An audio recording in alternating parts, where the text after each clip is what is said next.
Hello दोस्तों, स्वागत है आपका। पिछले लेक्चर में हमने शासन प्रणाली से संबंधित प्रश्नों को सॉल्व किया था। उसी क्रम में आगे बढ़ते हुए आज हम राष्ट्रीय प्रतीक के प्रश्नों को सॉल्व करने वाले हैं। आइए शुरू करते हैं। पहला प्रश्न है, किस वर्ष में जन गण मन को भारत के राष्ट्रगान के रूप में अपनाया गया?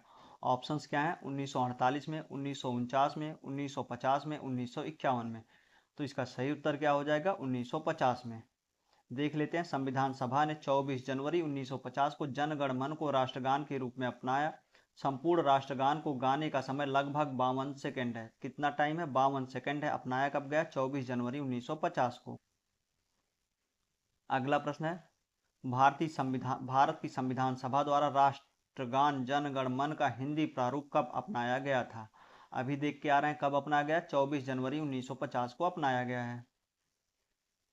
अगला प्रश्न है, संपूर्ण राष्ट्रगान का वादन या गायन काल है। अभी ऊपर देखें, संपूर्ण राष्ट्रगान का गायन या वादन काल कितना है? 52 सेकंड है। अगला प्रश्न है, भारत शासन द्वारा राजकीय चिन्ह कब से अंगीकृत किया गया था? ऑप्शंस क्या है? 15 अगस्त 1948, 2 अक्टूबर 1947, 26 जनवरी 1948, 26 जनवरी 1950। तो भारत शासन द्वारा राजकीय चिन्ह कब अंगीकृत किया गया है? 26 जनवरी 1950 को। देख लेते हैं, भारत शासन द्वारा राजकीय चिन्ह को 26 जनवरी 1950 को अंगीकृत किया गया था। यह सारनाथ स्थित अशोक के सिंह स्तंभ के शीर्ष की अनुकृति है। यह है क्या? सारनाथ में अशोक के सिंह स्तंभ के शीर्ष की अनुकृति। कब अपनाया गया? 26 जनवरी 1950 को। अगला प्रश्न है, भारत की संविधान सभा ने राष्ट्रीय ध्वज को सर्वप्रथम कब स्वीकार किया? ऑप्शंस क्या हैं? 22 जुलाई 1947, 23 जुलाई 1947, 25 जुलाई 1947, 15 अगस्त 1947। तो राष्ट्रीय ध्वज कब अपनाया गया है? 22 जुलाई 1947 को। देख लेते हैं, भारत की संविधान सभा ने अपने चौथे अधिवेशन, याद रखिएगा चौथा अधिवेशन है ये, चौथे अधिवेशन में 22 जुलाई 1947 को भारत का राष्ट्रीय ध्वज स्वीकार किया। राष्ट्रीय ध्वज के बीच चक्र में 24 तीलियां हैं तथा राष्ट्रीय ध्वज की लंबाई चौड़ाई का अनुपात 3:2 है। 24 तीलियां और अनुपात क्या है? 3:2। अगला प्रश्न है, निम्नलिखित कथनों पर विचार कीजिए। पहला स्टेटमेंट इसमें है, भारत की संविधान सभा ने राष्ट्रीय ध्वज का प्रारूप 22 जुलाई 1947 को अपनाया। अभी देख के आ रहे हैं कब अपनाया? चौथे अधिवेशन 22 जुलाई 1947 को। तो ये सही है। फिर राष्ट्रीय ध्वज के बीच चक्र में 21 तीलियां हैं, ये गलत है। अभी देख के आ रहे हैं कितनी तीलियां हैं? 24 तीलियां हैं। अगला, राष्ट्रीय ध्वज की चौड़ाई लंबाई का अनुपात 3:4 है, ये गलत है। ये भी कितना है? 3:2 है। हमसे पूछा क्या है? सही उत्तर बताइए। तो सही क्या है इसका? केवल एक। अगला प्रश्न है, संविधान सभा द्वारा भारतीय राष्ट्रीय ध्वज किस तिथि को अपनाया गया? अभी देख के आ रहे हैं कब अपनाया गया? 22 जुलाई 1947, चौथा कांग्रेस का अधिवेशन था। अगला प्रश्न है, भारत की संविधान सभा ने निम्नलिखित में से किस तिथि को राष्ट्रीय ध्वज अपनाया? 22 जनवरी 1950, 24 जनवरी 1950, 22 जुलाई 1947, 22 जुलाई 1948। तो कब अपनाया गया राष्ट्रीय ध्वज? 22 जुलाई 1947 को। अगला प्रश्न है, भारतीय राष्ट्रीय ध्वज के प्रारूप को किस दिन स्वीकार किया गया? अभी देख के आ रहे हैं कब स्वीकार किया गया? 22 जुलाई 1947 को स्वीकार किया गया है। अगला प्रश्न है, भारत की ध्वज संहिता 2002 के अनुसार भारत के राष्ट्रीय ध्वज के बारे में निम्नलिखित कथनों पर विचार कीजिए। कथन एक दिया है कि भारत के राष्ट्रीय ध्वज का एक मानक आमाप 600 मिलीमीटर गुणे 400 मिलीमीटर है। कथन दो दिया है, ध्वज की लंबाई से ऊंचाई या चौड़ाई का अनुपात 3:2 होगा। उपर्युक्त कथनों के बारे में निम्नलिखित में से कौन सा एक सही है? पहला क्या दिया? कथन एक और कथन दो दोनों सही तथा कथन दो कथन एक की सही व्याख्या करता है, ये गलत है। दूसरा है, कथन एक और कथन दो दोनों सही तथा कथन दो कथन एक की सही व्याख्या नहीं, ये भी गलत है। तीसरा है, कथन एक सही है किंतु कथन दो गलत है, ये भी गलत ही है। चौथा है, कथन एक गलत है किंतु कथन दो सही है। इसका सही आंसर क्या हो जाएगा? यही डी, क्योंकि कथन एक गलत है और कथन दो सही है।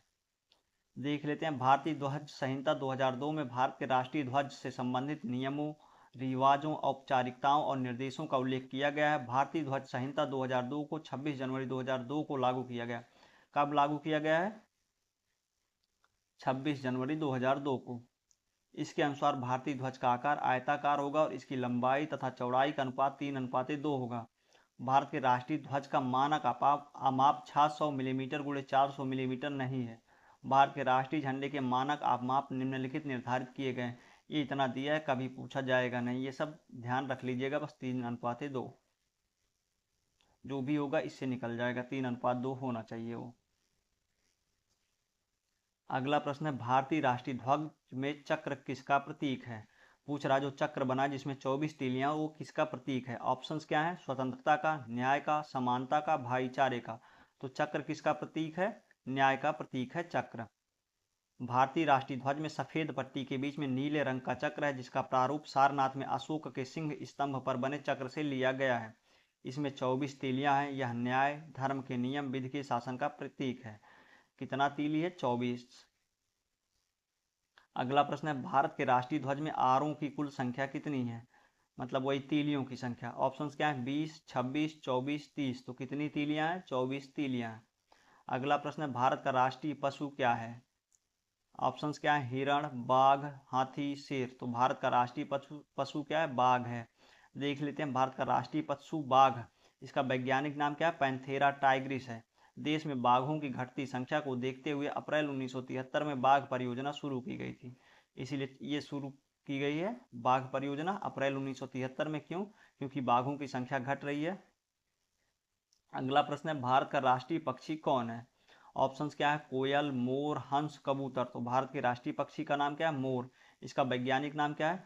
पाओक्रिस्टेटस।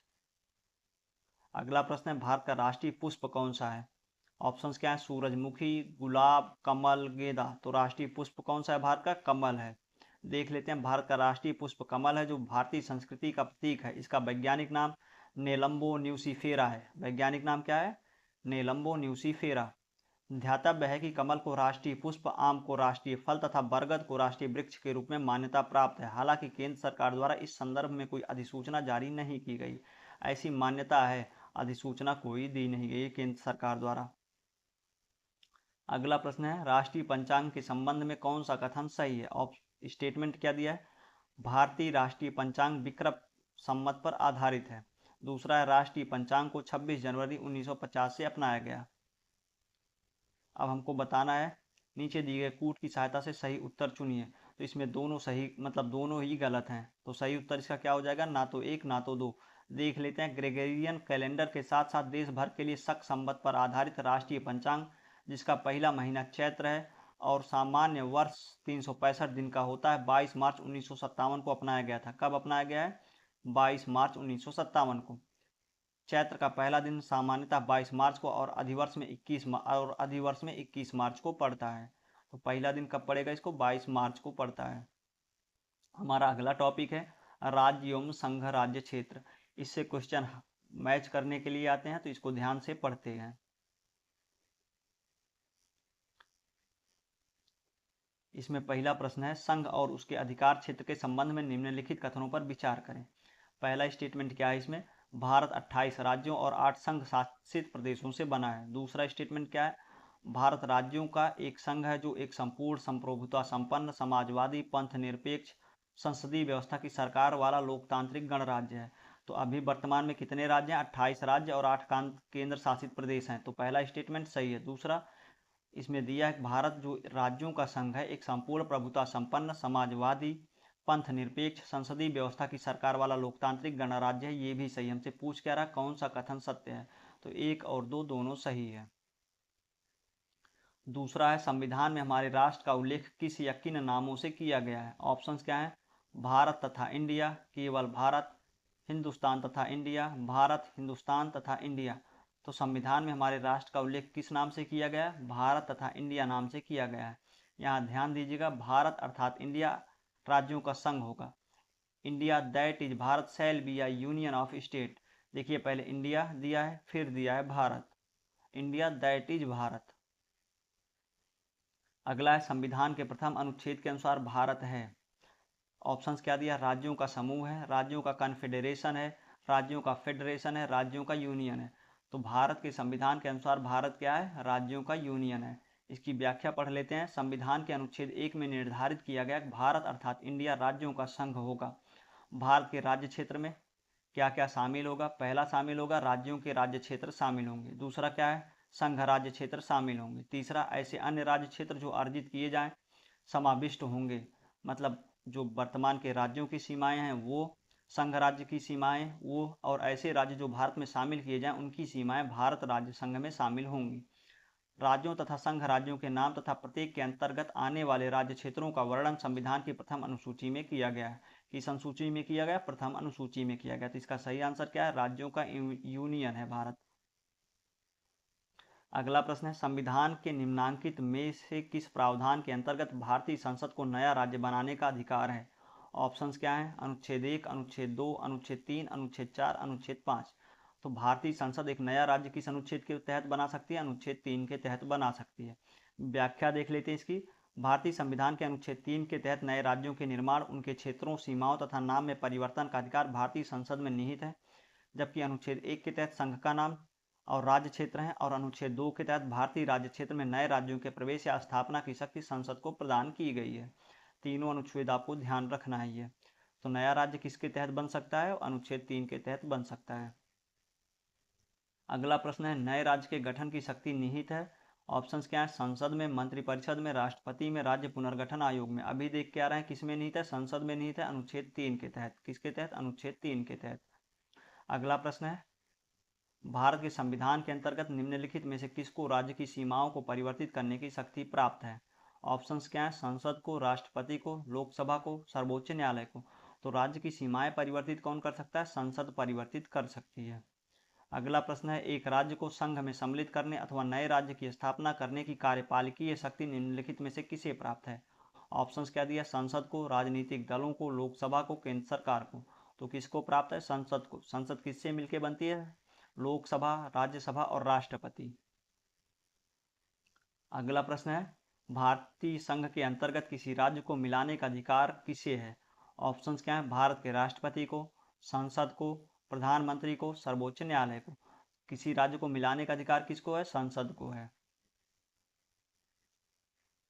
अगला प्रश्न है, निम्नलिखित में से कौन सा कथन नए राज्यों के निर्माण के बारे में सही नहीं, मतलब कौन सा गलत है ये पूछा है। पहला दिया है, संसद विधि द्वारा एक नए राज्य का निर्माण कर सकती है, ये सही है। दूसरा है, इस प्रकार की विधि में संविधान की पहली अनुसूची और चौथी अनुसूची के संशोधन का प्रावधान होगा, ये भी सही है, क्योंकि पहले में राज्यों का नाम और उनका क्षेत्र है, चौथी में राज्यसभा में कितने सीट हैं किस राज्य को, ये है, तो ये भी सही है। तीसरा है, इस प्रकार की विधि को अनुच्छेद 368 के प्रयोजनों के लिए संविधान का संशोधन समझा जाएगा, ये गलत है, क्योंकि इसको संविधान संशोधन नहीं माना जाता है। डी है, इस प्रयोजन के लिए विधेयक संसद में तब तक पूरा स्थापित नहीं किया जा सकता जब तक इसे उस राज्य के विधानमंडल को निर्दिष्ट नहीं कर दिया गया है जिसके क्षेत्र, सीमाओं या नाम पर इसका प्रभाव पड़ता है। तो ये भी सही है। तो हमसे पूछा है कौन सा सही नहीं है, तो सी ऑप्शन इसका सही नहीं है।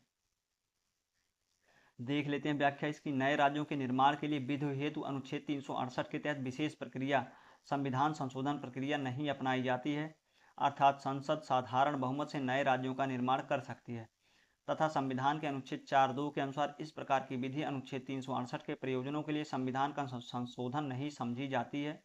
अन्य विकल्पों के कथन नए राज्यों के निर्माण के संदर्भ में सही हैं। यही गलत है, क्योंकि ये साधारण बहुमत से होता है, इसलिए इसको संविधान संशोधन नहीं समझा जाता। अगला प्रश्न है, एक नया राज्य बनाने में संवैधानिक संशोधन के लिए कैसा बहुमत चाहिए होता? अभी देख के आ रहे हैं साधारण बहुमत चाहिए होता है, तभी इसको संविधान संशोधन नहीं माना जाता अनुच्छेद 368 के तहत। अगला प्रश्न है, भारत में एक नया राज्य सृजित करने वाले विधेयक को पारित होना अनिवार्य है। ऑप्शंस क्या दिया है? संसद में साधारण बहुमत तथा कम से कम 2/3 राज्यों के अनुसमर्थन द्वारा, गलत है। दूसरा है, संसद में साधारण बहुमत द्वारा, यही सही है। तीसरा दिया है, संसद में 2/3 बहुमत तथा कम से कम 2/3 राज्यों के अनुसमर्थन द्वारा, गलत है। चौथा है, उपर्युक्त में से कोई नहीं। तो हमसे पूछा है अनिवार्य है, पारित होना अनिवार्य है साधारण बहुमत द्वारा संसद में, तो सही आंसर बी है उसका। कथन और कारण है। कथन क्या है? भारत संघ नहीं है। कारण दिया, किसी भी राज्य का क्षेत्र, सीमा, नाम और उसकी सहमति के बिना भी परिवर्तित करने की शक्ति संघीय संसद को प्राप्त है। देखिए, भारत संघ नहीं है, ये स्टेटमेंट गलत है, जबकि कारण जो है वो सही है। तो इसका सही आंसर क्या हो जाएगा? ए गलत है किंतु आर सही है, तो सही आंसर डी। देख लेते हैं इसकी व्याख्या। संविधान के अनुच्छेद 1 के अनुसार भारत राज्यों का संघ, यूनियन ऑफ स्टेट्स है।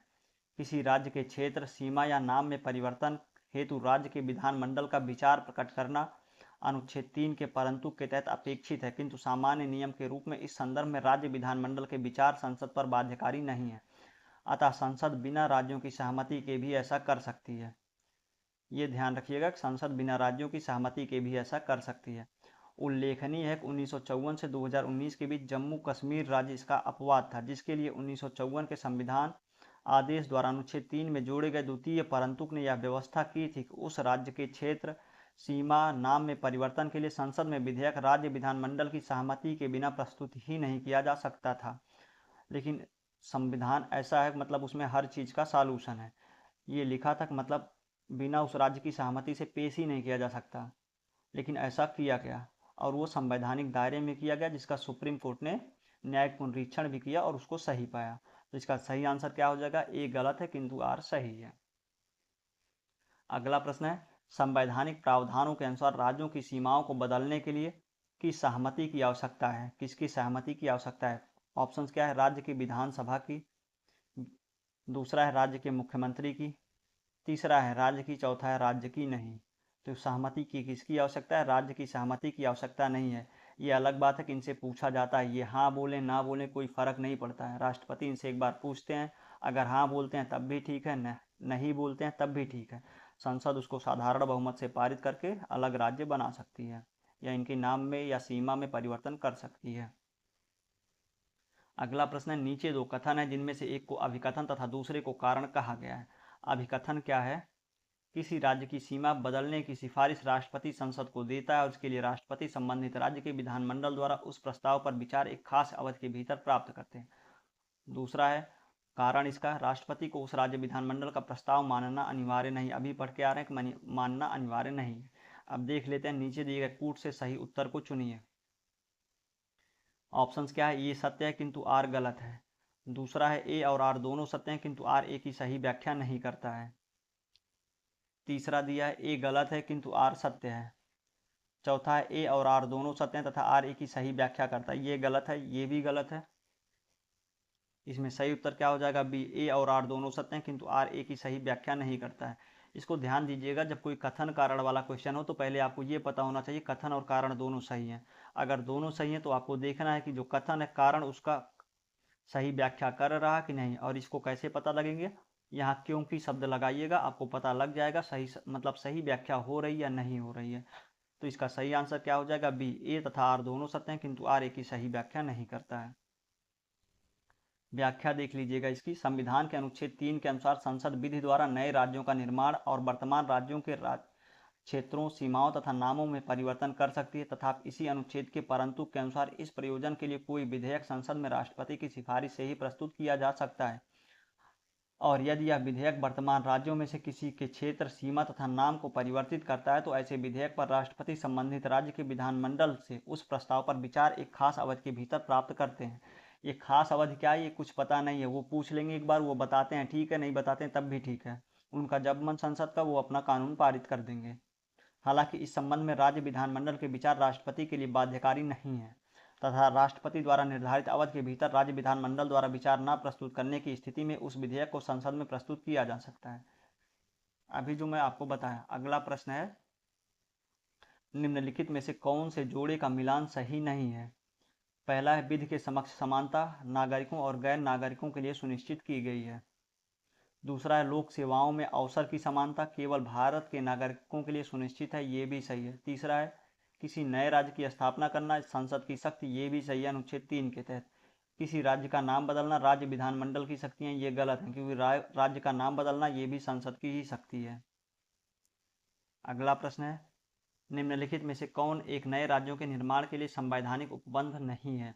ऑप्शन है किसी राज्य का क्षेत्र बढ़ाकर, दूसरा है किसी राज्य का क्षेत्र घटाकर, तीसरा है किसी राज्य का नाम परिवर्तित कर, चौथा है एक संघ राज्य क्षेत्र शामिल कर सकेगा, एक राज्य संघ राज्य क्षेत्र शामिल कर सकेगा। तो नए राज्य का निर्माण के लिए संवैधानिक उपबंध क्या नहीं? डी नहीं है। देख लेते हैं, भारतीय संविधान के अनुच्छेद 3 के अनुसार किसी राज्य की सीमा बदलने, नए राज्य का निर्माण करने तथा उसके नाम में परिवर्तन करने का अधिकार केवल संसद को दिया गया है, राज्यों को यह अधिकार प्राप्त नहीं है। अगला प्रश्न है, निम्नलिखित में से कौन सा संविधान के अनुच्छेद 3 के तहत संसद के लिए एक कानून द्वारा संभव नहीं है? ऑप्शन क्या है? नए राज्यों का गठन, राज्यों के क्षेत्रों में परिवर्तन, राज्यों की सीमाओं में परिवर्तन, नए राज्यों का प्रवेश। तो अनुच्छेद 3 के तहत संसद के लिए संसद के कानून द्वारा क्या संभव नहीं है? नए राज्यों का प्रवेश। ये नए राज्यों का प्रवेश किसके तहत होता है? ये होता है अनुच्छेद 2 के तहत। ये आपको ध्यान रखना है, अनुच्छेद 2 नए राज्यों का प्रवेश होता है। और 3 के तहत क्या होगा? नए राज्यों का गठन होगा, सीमाओं में परिवर्तन होगा, क्षेत्रों में परिवर्तन। सेम चीज लिखी है। अगला प्रश्न है, निम्नलिखित कथनों पर विचार कीजिए और नीचे दिए गए कूट की सहायता से बताइए कि इनमें से कौन सा सही है। ऑप्शंस क्या है? संविधान में यूनियन ऑफ स्टेट्स शब्द प्रयुक्त हुआ क्योंकि भारतीय राज्यों को अलग होने का अधिकार नहीं है। दूसरा है, यश के धर आयोग ने राज्यों के पुनर्गठन हेतु भाषा के आधार की अपेक्षा प्रशासनिक सुविधा को वरीयता दी थी। तीसरा है, पंडित नेहरू, सरदार पटेल और पट्टाभी सीतारमैया की अध्यक्षता में कांग्रेस कमेटी राज्यों के पुनर्गठन में भाषाई आधार के पक्ष में नहीं थी। कूट क्या है? केवल एक, केवल 1 और 3, केवल 1 और 2, सभी तीनों। तो इसका सही उत्तर क्या हो जाएगा? सभी तीनों। देख लेते हैं इसको। डॉक्टर अंबेडकर के शब्दों में संविधान में प्रयुक्त यूनियन ऑफ स्टेट शब्द का अर्थ है संघ राज्य समझौते का परिणाम नहीं होने के कारण किसी भी राज्य को संघ से विलग होने का अधिकार नहीं है। जबकि अमेरिका में क्या होता? कोई भी राज्य वहां से अलग, उसके संघ से अलग होने का अधिकार रखता है। दूसरा है, यश के धर आयोग 1948 में भाषाई आधार पर राज्यों के पुनर्गठन का विरोध करते हुए इस संदर्भ में प्रशासनिक सुविधा को वरीयता दी थी। वर्ष 1948 में गठित पंडित नेहरू, सरदार पटेल और पट्टाभी सीतारमैया की कमेटी जेबीपी कमेटी ने अप्रैल 1949 में प्रस्तुत अपनी संस्तुतियों में राज्यों के पुनर्गठन में भाषाई आधार को अस्वीकृत किया था। तो इसका सही उत्तर क्या हो जाएगा? सभी तीनों। अगला प्रश्न है, भारतीय संघात्मक व्यवस्था के संदर्भ में निम्नलिखित में से कौन सा कथन सही है?